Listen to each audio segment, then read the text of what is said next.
اللہ اللہ ہی کی طرف، مرجعکم لوٹنا ہے تمہارا، جمیعاً سب کا، تم سب کا لوٹنا اللہ ہی کی طرف ہے۔ فینبئکم پھر وہ تمہیں مطلع کرے گا، فا حرف ہے، کم ضمیر ہے، ینبئ وہ اطلاع دے گا، مضارع نبا سے، فینبئکم پھر وہ تمہیں پکی خبر دے گا، بما اس کی جو کنتم تھے تم فیہ اس میں تختلفون اختلاف کرتے۔ پھر آخر کار تم سب کو اللہ کی طرف لوٹ جانا ہے، تب وہ اب تمہیں اطلاع دے گا، تمہیں بتائے گا اصل فیصلہ ان معاملات کا جن میں تم اختلاف کرتے تھے۔ کون سے معاملات؟ یہی جو ہم نے بنا رکھے ہیں، رفع الیدین کرنا ہے کہ نہیں کرنا، آمین کہنا ہے کہ نہیں کہنا، ہر وقت لڑتے رہتے ہیں۔ اصل میں یہاں مراد یہودی، عیسائی اور مسلمانوں کا اختلاف ہے، مگر ہر قسم کا دینی اختلاف، کیونکہ اختلاف حقیقی نہیں ہوتے، اختلاف پیدا کیے جاتے ہیں اپنی باہمی ضد میں، سامنے دلیل دیکھ کر بھی نہیں مانتے۔ اب یہ آپ رفع الیدین ہی کا لے لیں، پہلی بات تو اس معاملے کی حیثیت ہی کوئی نہیں ہے۔ رفع الیدین کرنے یا نہ کرنے سے نماز پہ 0.1% سمجھ لیں فرق آئے گا شاید، یعنی کہ کوئی اہمیت نہیں ہے، فروئی معاملہ ہے، ہر طرح نماز ہو جائے گی، لیکن اس کو ایسے بنایا ہوا ہے کہ جیسے یہ کفر و اسلام کا اختلاف، بالکل فرض عین ہے۔ دوسری بات کہ کوئی بندہ بھی سمجھنا چاہے تو حدیث سے براہ راست اس کے دلائل حاصل کر سکتا ہے، اور حدیث کی کتابیں بھری پڑی ہیں اس کی دلیلوں سے۔ رفع یدین نہ کرنے کی صرف 2 حدیثیں ہیں، اور وہ دونوں بھی ضعیف ہیں، دونوں ہی ضعیف ہے، محدثین بیان کر کے خود کہتے ہیں یہ ضعیف ہے، اور اس کے مقابل میں متواتر صحیح حدیث ہے۔ اب جو بندہ ماننا چاہے اس کے لیے کوئی سبب نہیں ہے کہ وہ انکار کرے، لیکن کیوں نہیں مانتے؟ اپنے گروہ کی محبت میں، اسی کا نام ضد ہے، ہٹ دھرمی۔ تو آپ دیکھیے کہ اختلافات حقیقی نہیں ہوتے، اختلافات بنائے جاتے ہیں مقاصد کے تحت، ضد کے تحت، انا کے تحت۔ تحفہ مجھے انا کا یہ اچھا دیا گیا، مجھ کو میرے وجود سے الجھا دیا گیا۔ ہم لوگ اپنی اپنی انا پرستی میں، کہیں گروہ کی وجہ سے، کہیں زمین کی وجہ سے، کہیں ذاتی یعنی علمیت کے دعوے کی وجہ سے اپنی جگہ نہیں چھوڑتے، اپنی غلطی نہیں مانتے، اپنی غلطی کو تسلیم نہیں کرتے۔ تو اس وجہ سے اختلافات ہیں، تو ان سارے اختلافات کا فیصلہ پھر قیامت کے روز ضرور ہوگا۔ وان اور یہ کہ احکم تم فیصلہ کرو، وان احکم اور تم فیصلہ کرو، بینہم ان کے مابین، بما اس کے ساتھ، انزل اللہ نازل کیا اللہ نے جو، اور یہ کہ تم فیصلہ کرو ان کے مابین اللہ کے اتارے ہوئے کلام کے مطابق، ولا نہ تتبع تو پیروی کرنا، اہواءہم اور ان کی خواہشات کی۔ آپ کا دنیا میں فریضہ بس یہ ہے نبی صلی اللہ علیہ وسلم کہ ان کے مابین فیصلہ کرتے ہوئے اللہ کے قانون کو مد نظر رکھیں اور ان کی خواہشات کی پیروی نہ کریں۔ باقی رہ گئے اختلافات، وہ ہم ختم نہیں کر سکتے۔ تو جب ہم سے کوئی سوال آئے، آپ صلی اللہ علیہ وسلم کے زمانے میں مسلمان تو ایک گروہ تھے نا، ان کے تو مابین تو اختلافات نہیں تھے دینی قسم کے، یہ اختلافات یہودی اور مسلمانوں کے مابین تھے، عیسائیوں اور مسلمانوں کے مابین، اس پس منظر میں کہا گیا، ہمیشہ کے لیے ہمارے لیے حکم آ گیا۔ آج جب ہم اختلافات کے دور میں بیٹھے ہیں، ہم سے کوئی آ کر پوچھتا ہے کہ جی ہم رفع الیدین کریں کہ نہ کریں، اچھا جی ہم چیلم کریں کہ نہ کریں، ہم کل کریں کہ نہ کریں، ہم میلاد کریں کہ نہ کریں، تو کیا جواب ہونا چاہیے؟ جو حق سے ثابت ہے، نہ سنی بنیے، نہ وہابی بنیے، نہ اہل حدیث، نہ دیوبندی، نہ شیعہ، صرف مسلمان بنیے۔ اور مسلمان کون ہوتا ہے؟ جو قرآن و سنت کا فالوور ہے۔ قرآن و سنت سے جو ثابت ہے وہ فعل چاہے شیعہ بھی کر رہے ہوں ہم قبول کر لیں گے، اور جو چیز قرآن و سنت سے ثابت نہیں ہے وہ سنی بھی کر رہے ہوں تو ہم ترک کر دیں گے، کیونکہ ہمیں رسول اکرم صلی اللہ علیہ وسلم کے طریقے پر چلنا ہے۔ سنی، وہابی، دیوبندی، مرزائی، اہل حدیث، کسی کے منہاج پہ نہیں چلنا، کیونکہ قیامت کے دن ایک ہی نام سنا جائے گا قبر میں، قیامت تو بعد کی بات ہے، قبر میں ایک ہی حیثیت قبول کی جائے گی، کیا ہے وہ؟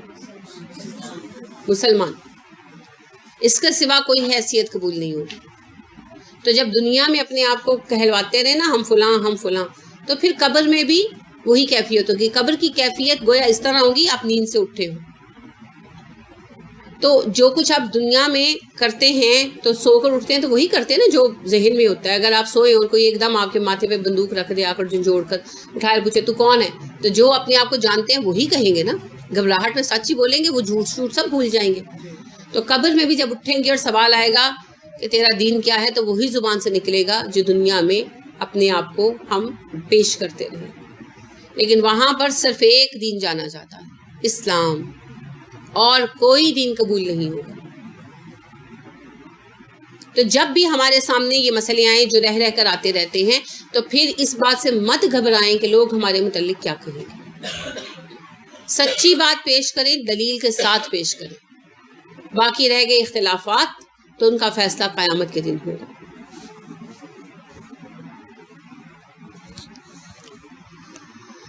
وَاحْذَرْهُمْ, اور ہوشیار رہ ان سے. حذر کا لفظہ پیچھے پڑ چکے ہیں. بالکل, حذر الموت ہے زواد رے سے ہے, حاضر ہونے سے. آپ نے جنگ کے قوانین میں حذر کا لفظ پڑھا. تمہارے ہتھیار, صلاۃ خوف کا حکم نہیں پڑھا نساء میں, اس میں پڑھا آپ نے. جو دوسرا آپ کہہ رہے ہیں حذر الموت, وہ حاضر سے ہے زواد رے, جب موت آئی. یہ حذر ہے بچاؤ, ہوشیار رہنا. وَاحْذَرْهُمْ, ہوشیار رہ ان سے, محتاط رہ, بچ کے رہ. ان کے یفتینوکا, وہ فتنے میں ڈال دیں تجھ کو. بازن, بعض معاملات میں, ما جو انزل اللہ, اتارا اللہ نے, الیکا تیری طرف. اور ان سے ہوشیار رہنا ہے نبی صلی اللہ علیہ وسلم. ایسا نہ ہو کہ یہ آپ کو اللہ کے اتارے ہوئے بعض قوانین کے معاملے میں فتنے میں مبتلا کر دے. کیا مطلب ہے؟ اہل کتاب ہے نا, آپ صلی اللہ علیہ وسلم کے پاس آئیں یہود, اور اپنی کتاب کے کسی حکم کو ایسا گھما پھرا کر بیان کریں کہ آپ صلی اللہ علیہ وسلم کو جھوٹ کو سچ بنا کر دکھا دیں, اور آپ ان کی رائے کو صحیح سمجھ لیں. تو آپ ہوشیار رہیں. اگر آپ صحیح سمجھ لیتے تو کیا ہوتا؟ نہ ہوتا, کیونکہ اللہ سے وحی آ جاتی. یہ اصل میں ہمیں بتایا جا رہا ہے, یہ ہمیں ہوشیار کیا جا رہا ہے. کیونکہ اگر آپ صلی اللہ علیہ وسلم کو غلط یہ لوگ کوئی چیز پیش کر دیتے اور آپ غلط فیصلہ کرنے لگتے تو اللہ کریم ہونے نہ دیتے. جبرائیل آ جاتے, بتا دیتے یہ ایسے اور ایسے جھوٹ بول رہے ہیں اللہ کے نبی صلی اللہ علیہ وسلم. آپ دیکھیے زنا کا قانون تو انہوں نے کب سے ثابت کر رکھا تھا, اللہ نے پہلے نہیں بتا دیا تھا. تبھی تو آپ صلی اللہ علیہ وسلم نے اتنی کانفیڈنٹلی اس سے پوچھا ابن سوریہ سے کہ تو بتا ابن سوریہ کہ کیا ہے تمہارے ہاں زنا کا قانون, اور میں تمہیں اس اللہ کی قسم دے کر پوچھتا ہوں جس نے تمہارے لیے راستہ بنایا سمندر کے اندر, اور جس نے تم پر توریت اتاری, اور جس نے کوہ طور اٹھا کر تم سے عہد لیا. یہ 3 بڑی قسمیں آپ نے اس کو دی نا. تو کہنے لگا کہ اگر آپ اتنی بڑی قسمیں مجھے نہ دیتے تو میں کبھی نہ بتاتا. اور پھر اس نے زنا کا اصل قانون بیان کیا. تو آپ صلی اللہ علیہ وسلم کو تو بذریعہ وہی اللہ نے آگاہ کر دینا تھا. بتایا ہمیں گیا کہ ان کے چکروں میں مت پڑنا. بدقسمتی سے ہم بعد میں انہی کے چکروں میں پڑے. تابعین کا زمانہ گزرنے کے بعد تبا تابعین کے زمانے میں ہم ان کی جو ہے نا توریت کی الہیات, یعنی جو ان کی بحثیں ہیں دین کی, ان میں پڑھے, اور وہاں سے پھر ہم نے ڈرائیو آؤٹ کرنی شروع کی چیزیں. پھر انبیاء کے متعلق قصے نکالے, کہانیاں نکالیں, ان کو تفسیروں میں شامل کیا, اور آج وہ زبان زد عام ہو گئی. حضرت یوسف علیہ السلام کا قصہ معاذ اللہ ایسے بیان کیا جاتا ہے جیسے کسی عیاش تباہ حکم کا ہوتا ہے, معاذ اللہ, اور ذرا نہیں گھبراتے سارے. پھر اس کے بعد انہی سے ہم نے تصوف لیا, کیونکہ تصوف یہود ہی کی ایجاد تھی, انہی سے عیسائیوں نے لیا تھا, اور انہی سے ہم نے لیا. اور تصوف کے سارے نظریات بھی انہی سے ہم نے لیے, انہی میں سے نکالے ہم نے.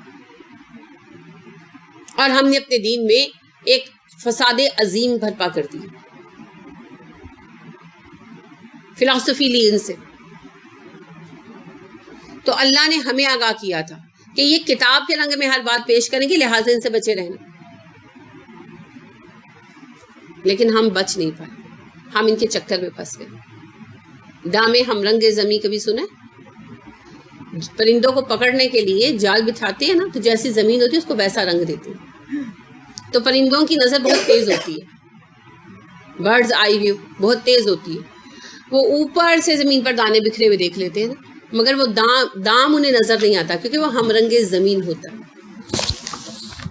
تو ہم لوگوں کو بھی وہ دانہ نظر آیا جو انہوں نے بچھایا ہوا تھا، اور اس کو کھانے کی لالچ میں ہمارے بزرگ اترے، لیکن وہ جال نظر نہیں آیا جو زمین کے ہم رنگ کر دیا گیا، اور ایسا فساد برپا ہوا آج تک سمیٹا نہیں جا رہا. انتشار پھیلانا بہت آسان ہے، انتشار سمیٹنا بہت مشکل ہے. ایک گلاس ہی ٹوٹ جائے تو کہاں کہاں سے کرچیاں نکالنی پڑتی ہیں، ہے نا. یہاں تو صدیوں کا انتشار ہے، وقت لگے گا، لہٰذا ان سے ہوشیار رہنا ہے. تو اختلافات کے زمانے میں اللہ کے قانون کے مطابق بات کریں، قرآن و حدیث کے مطابق بات کریں، اور ہوشیار رہیں. کیسے ہوشیار رہیں؟ جو بات سامنے آئے اس کی تحقیق ضرور فرمائیں، کیونکہ بعض باتیں ایسی ہوتی ہیں کہ لگتا ہے بالکل صحیح ہوں، مگر جب تہ میں جاتے ہیں تو وہ جھوٹ نکلتی ہیں اور انسان ششدار رہ جاتا ہے. ٹھیک ہے، ایک تو وہ بات ہے نا جو نظر ہی آ جاتی کہ جھوٹ ہے، لیکن کچھ چیزیں ایسی بھی ہوتی ہیں کہ بظاہر اچھی لگ رہی ہوتی ہیں، خوشنما لگ رہی ہوتی ہیں، قریب جائیں تو جھوٹ ہوتی ہیں. فار ایگزامپل یہ جو ذکر کے نئے طریقے بن گئے، بتیاں بجھا کر، خاص انداز میں گردنیں چلا کر. اب بظاہر تو لگتا ہے کہ ذکر ہے، بھئی ذکر ہے، کیا فرق پڑتا ہے، باقاعدہ محفلیں ہوتی ہیں ذکر کی، لیکن آپ کو پتا ہے کہ بالکل بدعت اور فساد ہے. اسی طرح آپ یہ دیکھیے کہ نعت کے نام پر، محفل میلاد کے نام پر جو تماشے ہو رہے ہیں، تو بظاہر تو لگتا ہے کہ نعت کی محفل ہے، کیا حرج ہے، لیکن حقیقت میں اس میں کتنا گند اور کتنا جو ہے فساد ہے وہ آپ بھی جانتے ہیں، میں بھی جانتی ہوں. نعتوں کے نام پر کیا ہو رہا ہے. تو یہ ساری چیزیں جو ہیں نا، یہ وہ ہیں جو اٹ سیلف چیز بری نہیں ہے، بظاہر لگتا ہے کوئی حرج نہیں ہوگا، مگر جب غور سے دیکھتے ہیں تو فساد، حرج کیا فساد ہے. اسی لیے کہا گیا ان سے ہوشیار رہو. یہ چالیں چلیں گے، ان کی چالوں سے ہوشیار رہو. فَإِن تَوَلَّوْا، پھر اگر وہ منہ موڑ جائیں، فَاعْلَمْ، تو جان لو، انما بے شک، یریدو چاہتا ہے، اللہ ان کے یصیبہم مصیبت میں ڈالے ان کو، ببازی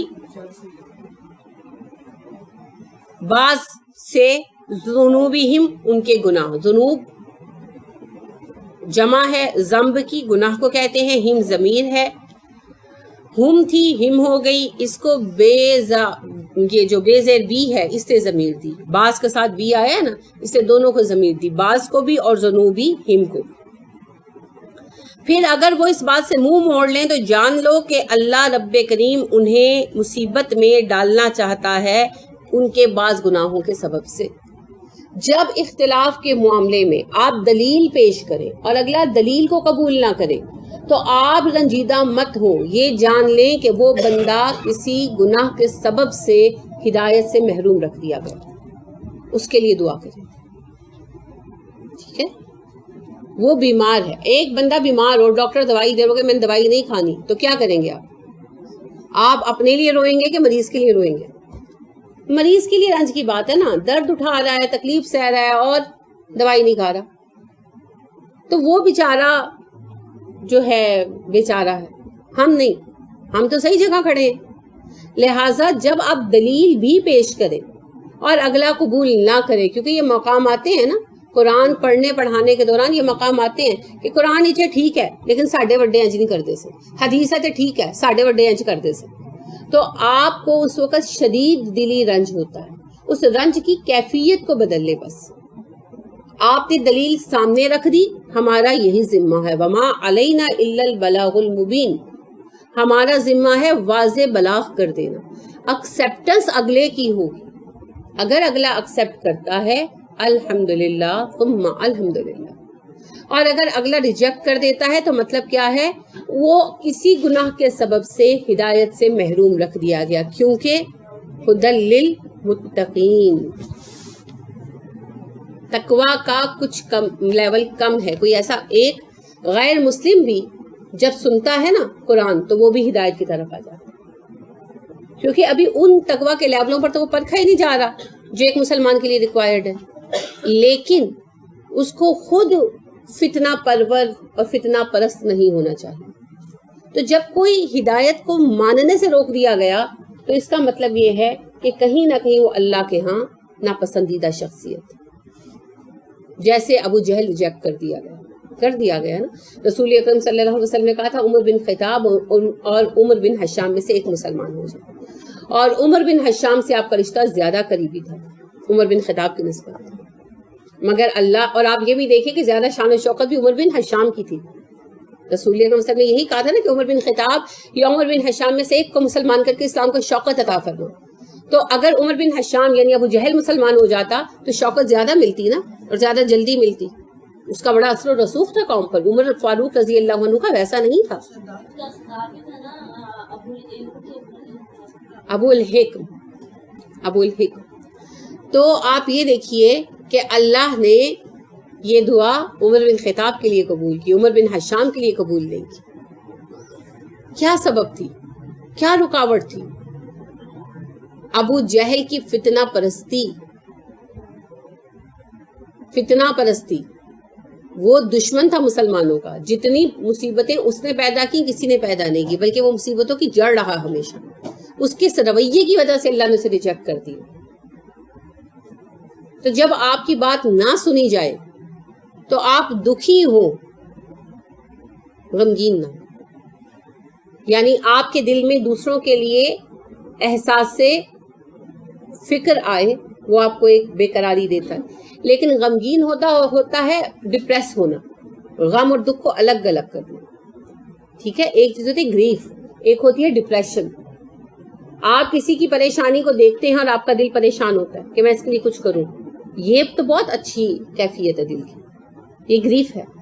اور آپ دیکھتے ہیں کہ یہ بیمار ہے یا میں بیمار ہوں اور آپ کو جو ہے ہمت آگے بڑھ جاتا ہے کہ کچھ نہیں ہو سکتا، یہ ڈپریشن ہے، یہ نیگیٹو ہے، یہ نہیں ہونا چاہیے. تو جب آپ کی بات نہ سنی جائے تو آپ کو ڈپریشن نہیں ہونا چاہیے، بلکہ فکر مند ہونا چاہیے کہ یہ سارے کے سارے ہی بیمار ہیں، کسی کو سنائی نہیں دے رہا. پھر ان کے لیے دعائیں کریں اور دوا بھی کریں اگر کر سکیں. دعا اللہ سے مانگنا ہے اور دوا قرآن سنانا. اگر سنا سکتے ہیں تو سناتے رہیں، کبھی تو اثر کرے گی.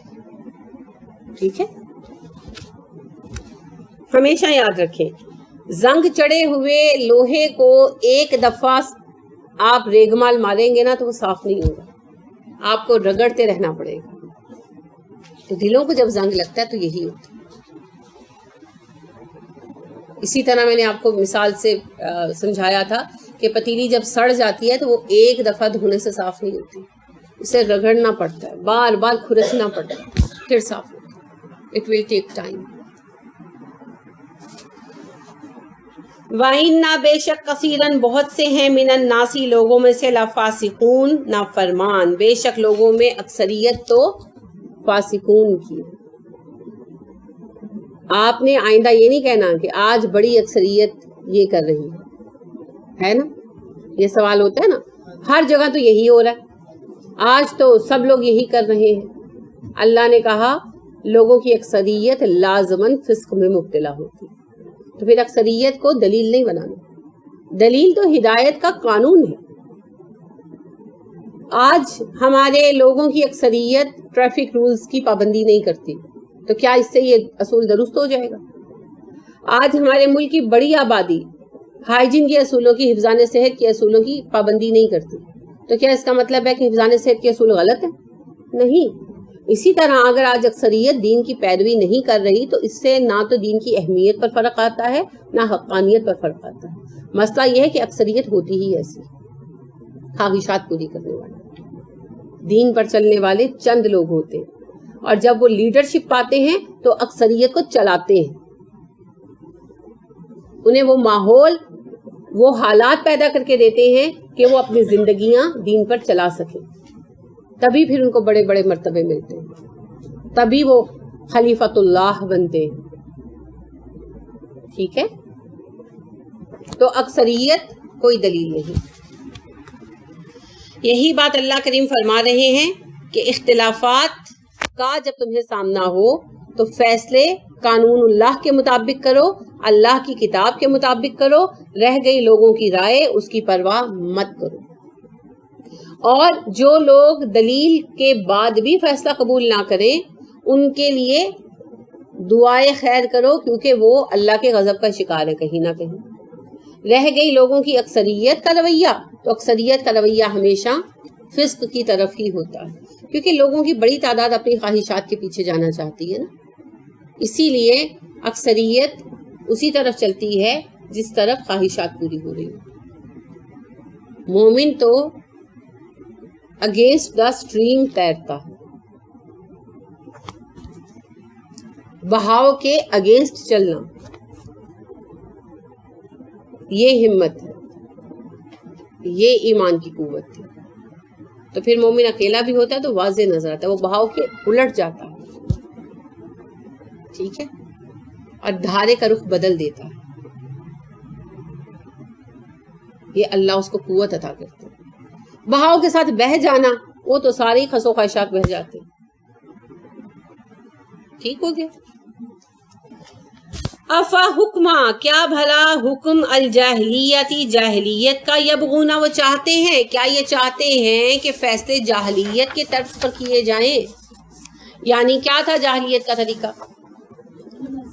اپنی مرضی کے قوانین بنائے ہوئے تھے نا، اللہ کے قوانین نافذ نہیں تھے، جو بھی کیا ہو، بالکل یہ بھی تھا، بہت کچھ تھا۔ اصل بات یہ کہ قوانین اپنی مرضی کے بنائے ہوئے تھے، پھر اپنی مرضی سے انہیں توڑ مروڑ لیتے تھے۔ اگر آپ غور فرمائیں، ہمارے یہاں جو حکومت کا کھیل چل رہا ہے یہ اسی وجہ سے نہیں چل رہا کہ جس کا دل چاہتا ہے آئین کی ایک شق ساقط کر دیتا ہے، جس کا چاہتا ہے اس شق کو کھڑا کر دیتا ہے۔ بالکل، آپ یہ دیکھیں NRO جو ہوا، اپنی مرضی کا قانون تھا نا، ساروں کو ہی وائٹ کر دیا، وہ جو بعد میں بھی ہوا، نواز شریف صاحب نے بھی کیا، بلیک منی وائٹ کر دی سب کی۔ کیسے بھائی، کیسے حرام کو حلال کیا؟ کیسے؟ Who are you؟ یہ کھیل ہے، یہ اپنے لیے بنایا ہوا۔ کیوں؟ دوسروں کی وائٹ ہوگی تو میری بھی وائٹ ہوگی نا۔ انا للہ و انا الیہ راجعون۔ اور مجھے اب فگر تھوڑا سا یاد نہیں ہے، لیکن وہ بتا رہے تھے کہ بلیک منی وائٹ ہونے کے جو انہوں نے پاس کیا بل، اس سے پہلے، بل پاس ہونے سے پہلے ٹوٹل اثاثے جو تھے نواز شریف فیملی کے وہ 1 ارب سے کم تھے، اور بعد میں پتہ نہیں کتنے ارب ہو گئے، اب مجھے وہ یاد 40 ارب ہو گئے، مجھے یہ عدد بھول گیا تھا۔ تو بعد میں جب یہ وائٹ ہو گیا، سب بلیک وائٹ ہو گیا، تو 40 ارب ہو گئے۔ انا للہ و انا الیہ راجعون۔ یہ قانون ہے، اس کا نام قانون ہے۔ تو بنیادی طور پر جاہلیت کا قانون کوئی خاص قانون نہیں ہے، ہر وہ قانون جو اسلام کے قانون کے اگینسٹ ہے وہ جاہلیت کا قانون ہے۔ آج ہمارے یہاں بظاہر ایک ماڈرن قانون چل رہا ہے کہنے کی حد تک، لارڈ مکالے کا بنایا ہوا قانون جو برٹش گورنمنٹ کے زمانے میں انڈیا میں پریویل کرتا تھا، وہی پاکستان میں بھی پریویل کر رہا ہے، لیکن یہ جاہلیت کا قانون ہے کیونکہ یہ اسلام کے قانون کے اگینسٹ ہے۔ ومن احسن، اور کون زیادہ اچھا ہے، من اللہ، اللہ سے، حکمن، فیصلہ کرنے میں، کون اللہ سے بہتر قانون بنا کر فیصلے کر سکتا ہے؟ لقوم یوقنون، لیکن انہی لوگوں کے لیے جو یقین رکھتے ہیں۔ قانون اللہ نے بنا دیا نا، اس قانون پر فیصلے ہونے ہیں۔ اللہ نے ہر وقت زمین پر آ کر فیصلے نہیں کرنے، بلکہ اللہ نے قانون دے دیا، جب بھی اللہ کے قانون پر فیصلہ ہوگا وہ اللہ کا فیصلہ ہوگا۔ اللہ کہتے ہیں مجھ سے بہتر فیصلے اب کون کر سکتا ہے؟ جو قانون میں نے بنا دیا اس سے بہتر فیصلہ کوئی نہیں ہو سکتا۔ ہم کس طرح اللہ کے فیصلوں کو غلط قرار دیتے ہیں نا؟ قتل کرنا بری بات ہے، قاتل کو، یہ تو ظلم ہے۔ عورت کو قتل مت کرو، ظلم ہے۔ ہم کیا رہے ہیں اصل میں؟ اللہ کے سارے قانون بیکار ہیں معذرت، ہم اللہ سے بہتر قانون سازی کر سکتے ہیں۔ انا للہ و انا الیہ راجعون۔ اور جب یہ سوچ ہوگی تو پھر اللہ کی ناراضگی اور غضب ہی آئے گا، ٹھیک ہے؟ تو ہمیں سب سے پہلے یہ ماننا ہے کہ اللہ کے قوانین سب سے بہتر جو کہ ہیں، اور پھر ان کو نافذ کرنا، کیونکہ صرف زبان سے مان لینے سے کام نہیں چلے گا، ان کا نفاذ بھی ہونا چاہیے۔ تو اللہ کے بنائے ہوئے قانون کو لاگو کرنا ہماری ذمہ داری ہے، سوائے یہ کہ ہم مجبور ہیں۔ لہٰذا جب تک مسلمان مکہ میں رہے مجبور تھے، مدینہ میں آتے ہی اسلامی قوانین کے مطابق فیصلے ہونے لگے۔ تو ہمیں بھی اس کے لیے کوشش کرنی ہے، اور کوشش کی راہ میں بہت دفعہ آپ سے عرض کر چکی ہوں، ایک ہی ہے، قرآن پڑھنا، قرآن پڑھانا، قرآن کو پھیلانا۔ یا ایھا الذین آمنوا، اے ایمان والو، لا تتخذوا، نہ تم بناؤ، الیہود، یہود کو، والنصارى، اور عیسائیوں کو، اولیاء، دوست، سرپرست۔ اے ایمان والو، یہودی اور عیسائیوں کو اپنا دوست مت بناؤ۔ ولی میں پہلے بھی عرض کر چکی، ایسا قریبی دوست ہوتا ہے جو آپ کے ہر دکھ سکھ کا ساتھی ہوتا ہے، آپ کا رازدار ہوتا ہے، آپ اس کے اور وہ آپ کے افعال کا ذمہ دار ہوتا ہے۔ بعضهم اولیاء بعض، وہ دونوں تو ایک دوسرے کے سرپرست ہیں، ولی ہیں۔ یہودی عیسائی ایک دوسرے کے دوست ہیں، ایک دوسرے کے خیر خواہ ہیں، ایک دوسرے کے ولی اور سرپرست ہیں، تمہارے نہیں ہیں۔